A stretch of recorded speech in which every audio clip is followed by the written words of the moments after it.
सुप्रभात प्यारे बच्चों।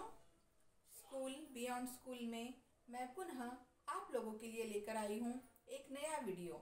वह आधारित है अनुस्वार, अनुनासिक और विसर्ग की मात्रा पर।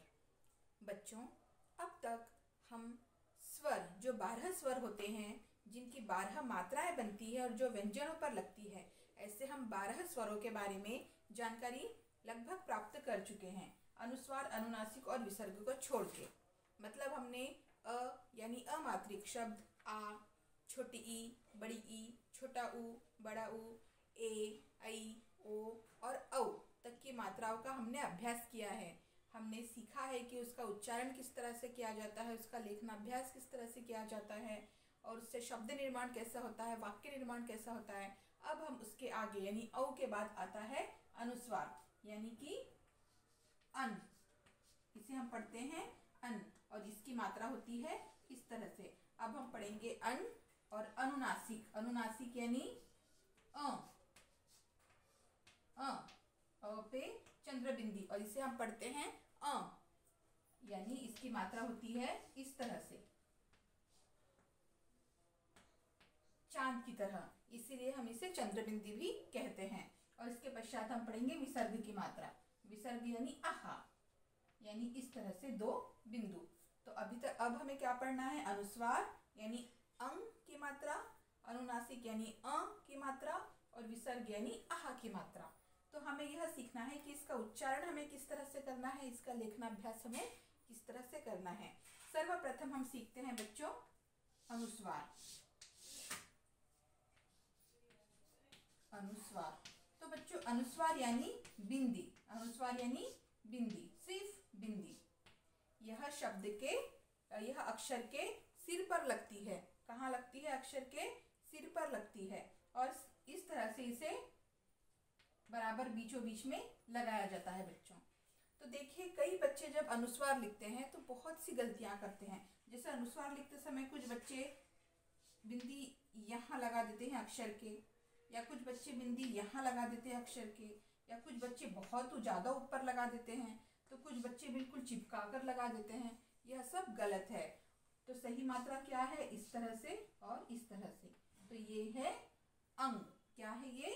अंग यानी अनुस्वार। इसे हम कहते हैं अनुस्वार, अंग। इसकी मुख्य विशेषता यह है कि जब हम इसका उच्चारण करते हैं तो इसका उच्चारण नाक से किया जाता है। अंग। कैसे? अंग, अंग। आप देखेंगे तो इसका उच्चारण हमने नाक से किया है, अंग। अब अंग से बनने वाले जो शब्द है वो कौन कौन से हो सकते हैं? जैसे प,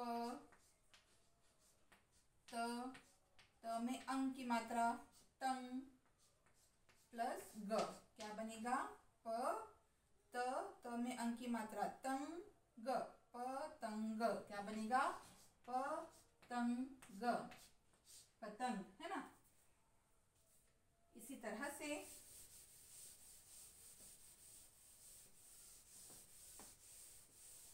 और हम बना सकते हैं अनुस्वार से। अनुस्वार से और हम क्या बना सकते हैं? बंदर। जैसे ब, अब हमें बन बनाना है, बन। तो हम बिंदी कहाँ लगाएंगे? ब के ऊपर, बन। ये हो गया बन, द र।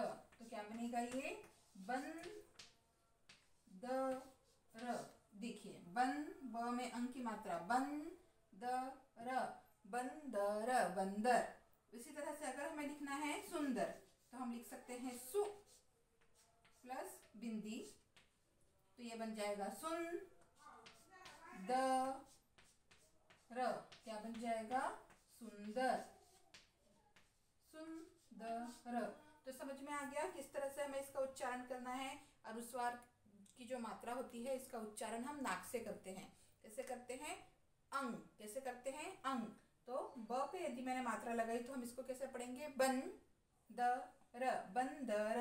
सु पे मैंने मात्रा लगाई तो बन गया सुंदर, सुंदर।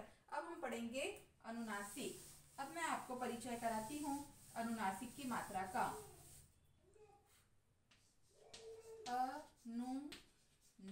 अनुनासिक। तो बच्चों, नासिक का मतलब होता है नासिका। नासिक का मतलब होता है नासिका। तो जो अनुनासिक की जो मात्रा होती है इसका उच्चारण नाक के साथ तो होता ही है, साथ में गले के साथ भी इसका उच्चारण होता है। जैसे कैसा होता है पहले हमने जो अन की मात्रा पढ़ी थी वो अन थी, अन, केवल अन। और ये है इसको कैसा पढ़ेंगे जैसे द पे यदि ये मात्रा लगाते हैं तो हम इसको पढ़ेंगे द पे मात्रा लगाते हैं तो हम इसको पढ़ेंगे त, स पे मात्रा लगाते हैं तो हम इसको पढ़ेंगे स, प पे मात्रा लगाते हैं तो हम इसको पढ़ेंगे प, ब पे मात्रा लगाते हैं तो हम इसको पढ़ेंगे ब, र पे मात्रा लगाते हैं तो हम इसको पढ़ेंगे र। तो हमने इसका उच्चारण कैसा किया, नाक पे और गले पे बराबर में प्रेशर आया, बराबर में दबाव पड़ा।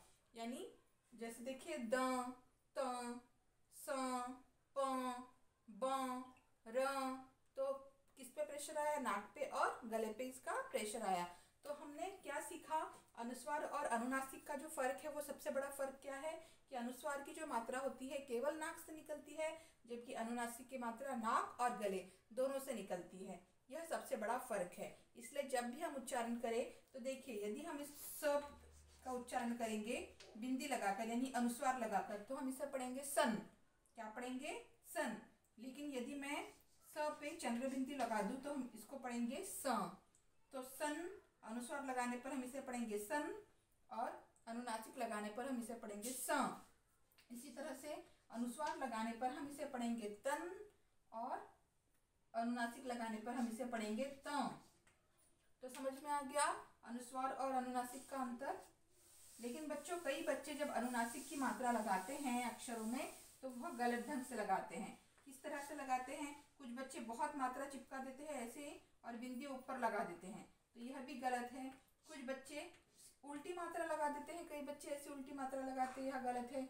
कुछ बच्चे केवल यह मात्रा लगाते हैं, यह की मात्रा नहीं है, यह अनुनासिक की मात्रा नहीं है, यह की मात्रा है। किसकी मात्रा बोलते हैं इसे, तो ये इसे चंद्रबिंदी नहीं कहा जाएगा जब तक इस पर चंद्र तो बना है लेकिन बिंदी नहीं है। तो जब तक इस पर बिंदी नहीं होगी यह चंद्रबिंदी नहीं कहलाएगी। इसलिए यदि बच्चे इस तरह की मात्रा लगाते हैं तो यह भी गलत है। और कुछ बच्चे अक्षर के एकदम इस साइड में मात्रा लगा देते हैं, अक्षर बीच में होता है और मात्रा इस साइड होती है। कुछ बच्चे अक्षर के एकदम इधर मात्रा लगा देते हैं पीछे, यह भी गलत है। बहुत किनारे पर मात्रा लगाते, यह भी गलत है। तो की सही मात्रा क्या है, इस तरह से यह सही मात्रा है की। तो जैसे कि मैंने बताया यदि मैं प पे लगाऊं तो प, त पे लगाऊं तो त, स पे लगाऊं तो स, र पे लगाऊं तो र, ब पे लगाऊं तो ब। इस तरह से हम इसका उच्चारण करते हैं। जैसे आप मुझे इससे शब्द बनाने हैं तो मैं किस तरह से शब्द बना सकती हूँ, जैसे देख लीजिए अगर मुझे शब्द बनाने हैं तो मान लीजिए मुझे चांद लिखना है तो मैं कैसे लिखूंगी, च में आ की मात्रा चा, और अब मुझे इस पे मात्रा लगानी है तो मैं इस पे कैसे मात्रा लगाऊंगी, चा। तो बिंदी नाक, जब मैं यहाँ पर चंद्र बिंदी लगा रही हूँ तो इसका जो दबाव है यह नाक पर और गले पर बराबर पड़ा है। चा चा, मैंने चांद नहीं कहा, चांद नहीं कहा, मैंने कहा चा चा, नाक पे और गले पे बराबर दबाव पड़ा है, चांद चांद। इसी तरह से दांत दांत, दांत दांत। इसी तरह से आंवला आंवला, आंवला आंवला। फिर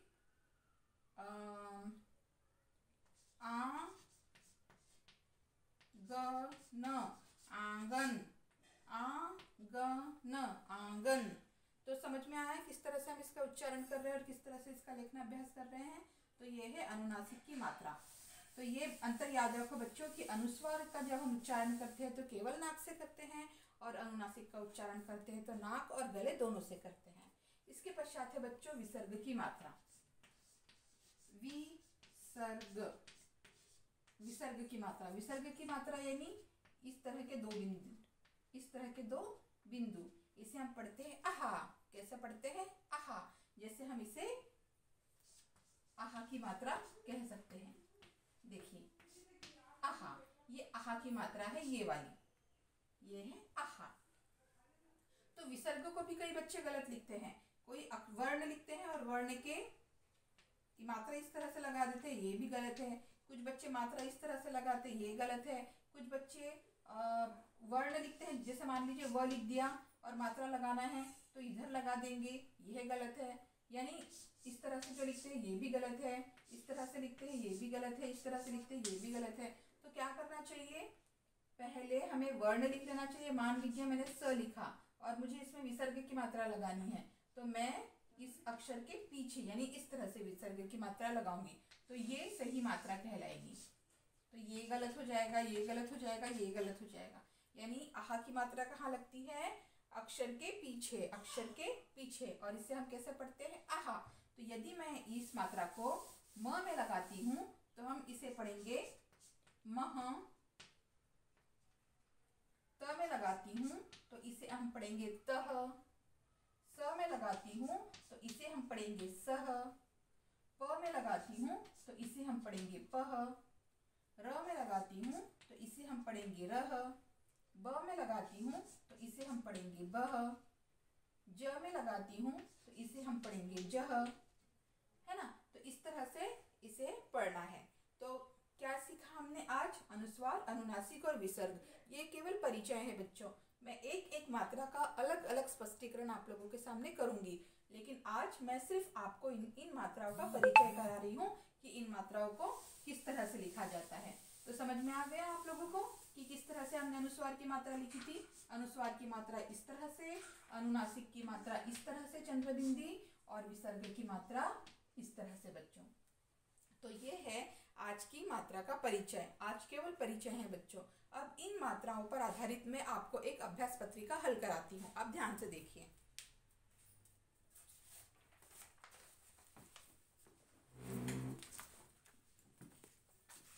बच्चों ये है आपकी कार्यपत्रिका 2। यह कार्यपत्रिका पूरी तरह से अनुस्वार, अनुनासिक और विसर्ग पर आधारित है। अब मैं ये कार्यपत्रिका आपको हल कराती हूँ।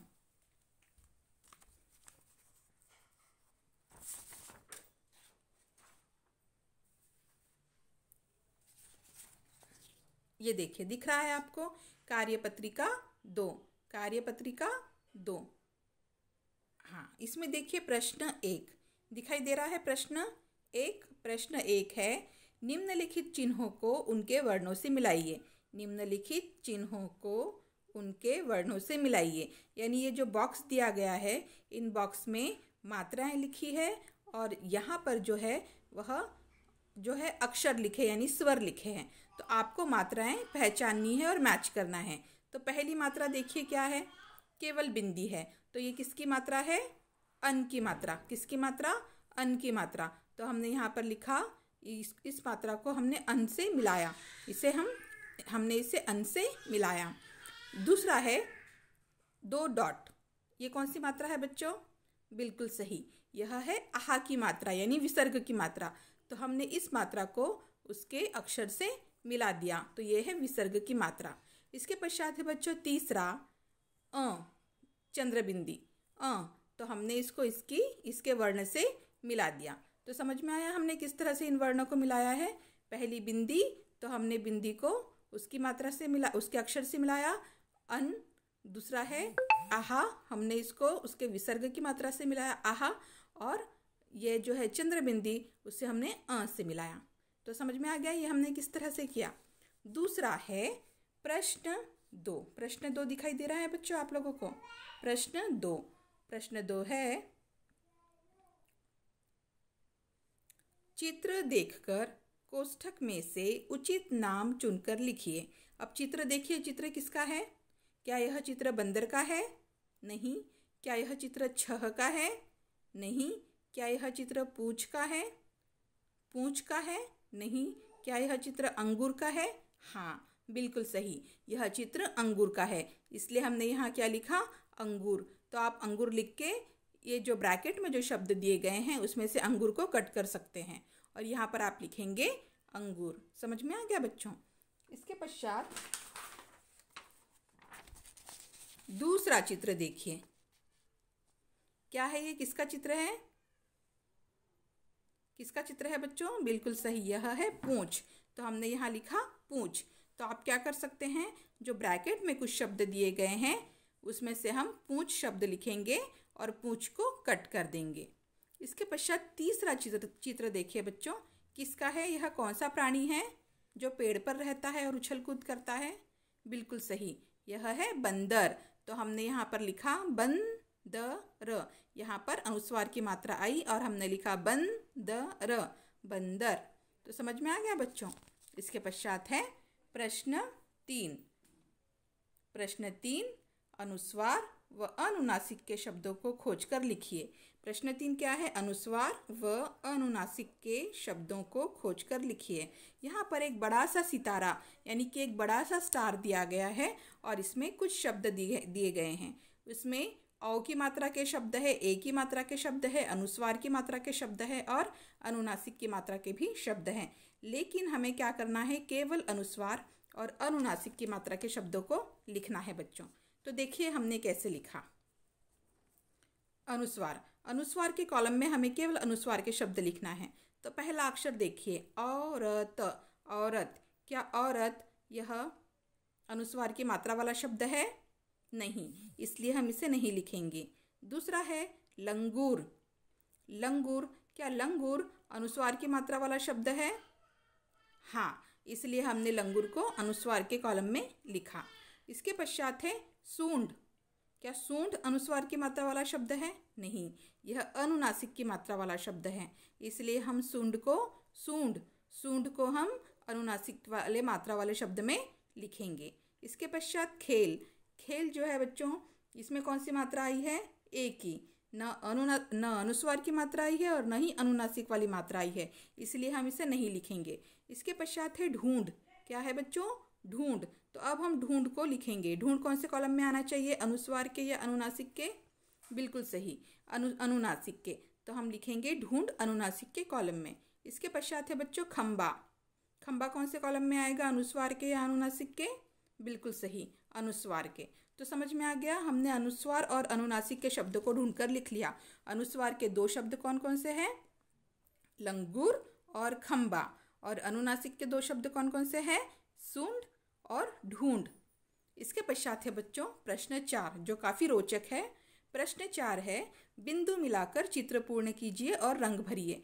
तो ये आपको डॉट डॉट डॉट करके एक चित्र दिया है, बहुत ही आसान है। आप लोग नर्सरी से करते आ रहे हैं इस तरह के प्रश्न। आपको जो डॉट डॉट डॉट्स हैं उन्हें पूरा मिलाना है। इसे जब आप मिलाएंगे तो एक चित्र बनेगा और यह चित्र पतंग का है बच्चों। तो आप इसे अपना मनचाहा रंग इसमें भर सकते हैं। जैसे मैंने लाल और पीला रंग भरा है, आप इसमें कोई भी रंग भर सकते हैं। तो बच्चों ये है आपकी वर्कशीट। तो आज के वीडियो में हमने क्या क्या सीखा? आज के वीडियो में हमने सीखा अनुस्वार की मात्रा, अनुनासिक की मात्रा और विसर्ग की मात्रा। हमने इन मात्राओं का परिचय किया, इन मात्राओं को किस तरह से सही ढंग से लिखना चाहिए, किस तरह से गलत मात्राओं को नहीं लिखना चाहिए, यह सब हमने जाना।